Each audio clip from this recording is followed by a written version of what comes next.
Okay, believe it or not, this is my second take at this video because the first was sort of a mini rant and it was kind of scatterbrained.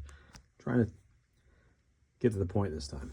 So I made a video already explaining how I had created 3 volumes of Supreme and an awesome volume that is mostly Youngblood, Glory, and Fighting American. And I hadn't read them. I hadn't read Supreme since I was in high school. I've never read any of the material in here. I wanted to go in as blind as possible. And the result is, I'm not sure what I want to do with this. I'm not sure if I want to keep it. Not sure if I want to sell it.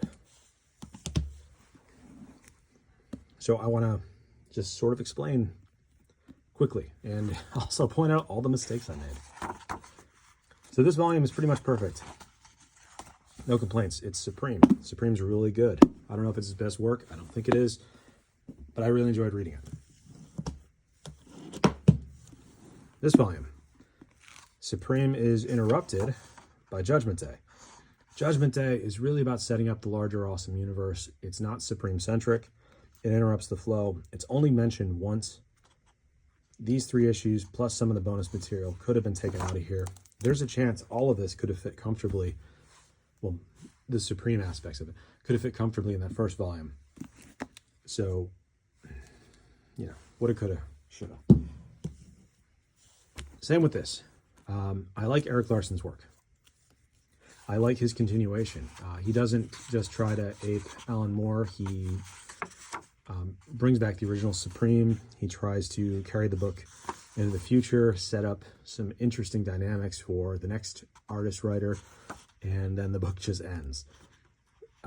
The fan edit is an interesting take. The creator of Forgotten Awesome, very good website, created his own take with the help of some artists on how Alan Moore's comic should have ended. I included it here rather than at the back of volume 2 because, once again, it's just another take on a continuation.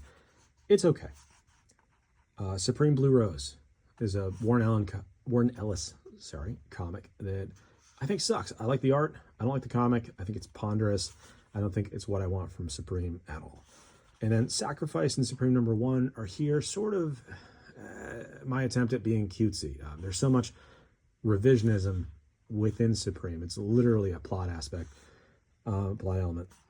So Supreme Sacrifice deals with a revision, and then if you were to read that as sort of a cliffhanger leading to Supreme #1, the implication could kind of be that these stories are cyclical.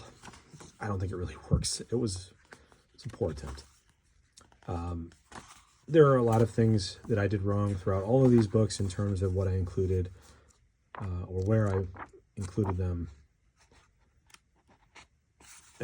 So I would take out Blue Rose altogether. Sacrifice and Supreme #1, I would have ended it with Supreme 68. I'm not sure if I would have kept the fan edit or not. Maybe I would have moved that into the previous volume. Maybe I would have moved it to the back, sort of a bonus. Not sure. Some of these were fun. Oh, and whenever Image does these sort of preview issues where there's another story in the back of the book, but you have to flip the book to read it, I should have pulled the staples on all those issues and included them the right way around so you're not constantly spinning the book, but I didn't. Okay, so the first thing is, this is a large book. I have other volumes that are also quite big, none within easy reach. It's not so large that you can't hold it comfortably in 2 hands, but I think it's too much for the method of binding used, or maybe the binder was half asleep at the wheel, because there's a crease that I do not love running through the lamination, and that bums me out a little. It hasn't happened to any of my other books. I told you I like Erik Larsen, and so there's my Savage Dragons. I have Fables up there. I have some other bound volumes here and there, and this is the first time it's ever happened. So, okay, so Youngblood. Well, let me start with, and I already see I'm starting to rant. So Awesome Universe is, the Awesome comics are very interesting to me because it just petered out. It starts with this flourish in 1997. By 2000, it's gone. None of the comics ever completed. Like, you could argue that Fighting American finished because it's only a 2-volume story, but it really ends on a cliffhanger that leads into the next short, and that one doesn't complete. So nothing that Awesome ever released finishes. So it's all just these shots in the dark, these attempts at grabbing your attention, and then the money fell through, and books were late, and no one wants to read books that are late. No one wants to read a comic that's primarily sold because there are 16 odd covers. I think Glory had more than 11. I want to say 21. Too many goddamn covers for a comic that lasted 2 issues, 3 issues if you count number 0. And so it's mostly written, well, the good stuff is mostly written by Alan Moore. He sort of sets the stage with Judgment Day. That's why I say it should have come first here. This is another big error. The only one that I actually will have corrected. The first page of the table of contents is in the back of this book, so they're going to fix that. So Youngblood starts here in sort of an anthology, previews of other comics. So this is Fighting American. There's some bits of Youngblood. There's Kaboom upside down. I don't know what that is. Coven. So Youngblood, again, it's a special exclusive edition. It's Youngblood 1 Plus, I think. Just another attempt at garnering interest, released at cons and such. Okay, and then we get to Youngblood number 1, and then Youngblood number 2. And then that comic is canceled, and it becomes Awesome Adventures, which runs for 1 issue and then is canceled. And then I put the handbook here. So this is a sketchbook with Alex Ross art and Alan Moore's original notes. And all of this material, I didn't realize, is reprinted in all the bonus material that you've seen mentioned elsewhere in the Supreme books. So I was able to get a whole package of this stuff from the guy who created the Forgotten Awesome website. It's great additions to all the books. There are interviews in there, there are scripts in there, and it also includes a lot of the information from the handbook. But because I didn't read all of this stuff before putting it together, I didn't know that. So the handbook does not need to be here. And so that's just more space taken up. Okay, so some very enterprising fans got together with the original Alan Moore scripts for Youngblood, and they had professional artists draw these comics. And so these have never been released, and it's a great series. Like, no kidding around. It's 12 issues of some really fantastic comics. It really feels like Alan Moore's story. Even when they run out of Alan Moore scripts, they use his pitches for the remaining issues, and it's really all good stuff. It feels like it's professionally drawn. I just realized for the first time that this is a riff on a piece of art from Youngblood number 1, which is kind of neat. So these are good comics. It's worth reading. If you can read them in digital form or print them out like this, if you need help finding them online, just ask. I really enjoyed it. If you like Supreme, you'll like these. So then there's that bonus material I mentioned, which could have come at the back, but it's fine here because it's related to Youngblood. And there's Glory.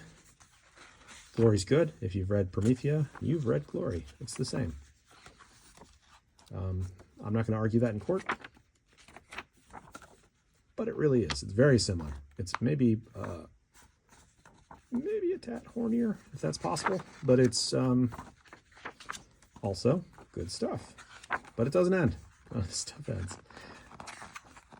Here's another mistake. This should have gone at the back. It's all about the, as it says, the other awesome comics. And this is the only non-Alan Moore written work that I've included in all of these volumes, with, the exception of those Supreme stories in Volume 3. So this is the only non-Supreme Alan Moore written comic. not counting that anthology. You know what? Just forget it. I'll just back up. Fighting American. So this is Liefeld's little pet project, bringing back the Fighting American, which he did under duress because he essentially ripped off Captain America and was sued. So he licensed a character created by Kirby, and let's see, yeah, Joe Simon and Jack Kirby, right, mentioned here. There's a letter from Simon in here as well somewhere. I mean, he's clearly he's just Captain America. This is not even what Fighting American looked like in the olden days.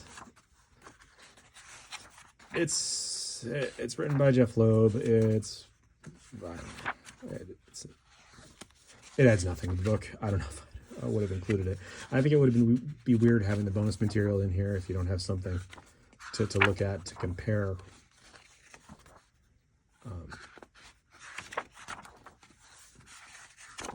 I just don't love it.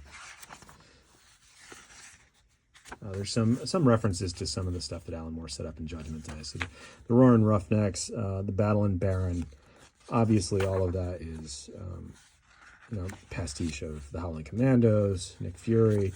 There's even where is it? There's a helicarrier in here too that's called Skull Island, which is a strange name for a ship, but it's a helicarrier. There's Thor, Die Hard. So they're dropping in some old Image stuff as well as the new stuff. They were advertising action figures and they couldn't even get comics out. Man, the nerve, huh? But there's that TOC I mentioned. So reading all of this, I really like Youngblood. I love reading Glory. I wish that these comics had come to something. I wish they didn't just peter out. And so I'm torn. I'm torn between keeping these as sort of like a reminder of this whole blip in the comic industry and selling them because I don't know if I'll read them for another 20 years. Do I need these to sit on my shelf for 20 years? Is there any chance in hell that all of this would get released digitally? At the moment, not legally. But could I just familiarize myself in the future by reading some illegal online comics? Do I really need these to take up shelf space? Obviously, I have a lot of things on the shelf. I mean, this is the bottom of the shelf. I'm sitting on the floor here. So I haven't decided if they're up for grabs, if they go on eBay or not. I think maybe they do. I'll still probably correct that table of contents before I do that, though. For whichever yeah, we'll see. What do you think? What do you think? Should I keep them? Should I sell them? Is anybody interested? Anybody want to know where to find those Youngblood comics? Any questions about the set? Questions about binding in general? Hit me up.